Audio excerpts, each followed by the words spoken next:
পৃথিবীর অধিকাংশ দেশে আদালতের কার্যক্রম সরাসরি সম্প্রচার করা হয় না। আমরা আদালতের সরাসরি কার্যক্রম দেখেছি এমন জায়গাতে যেখানে আসলে বিচারকে এক ধরনের পপুলারাইজ করার চেষ্টা করা হয়। আদালতের কার্যক্রম সরাসরি সম্প্রচার করলে সাধারণত যারা বিচার বোঝেন না, যারা আইন বোঝেন না, এমন লোকেরাও এইটাতে আগ্রহী হয়ে তারা নানান ধরনের সমস্যা তৈরি করতে পারেন। যে কারণেই আপনি দেখবেন এমনকি মার্কিন যুক্তরাষ্ট্রে, আমেরিকাতেও আদালত কিন্তু ছবি আঁকে।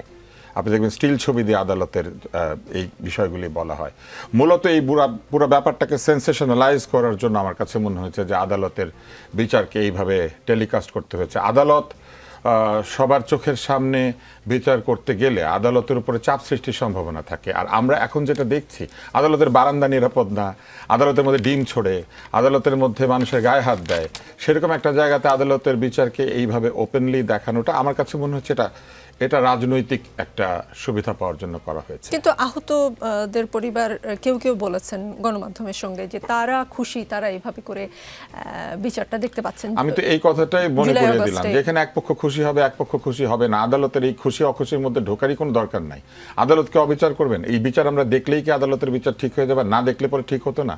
আদালতের বিচার কি দেখে দেখে করলে পরে আদালত সঠিক বিচার করে না, না দেখলে পরে বিচার ঠিক মতো করেন?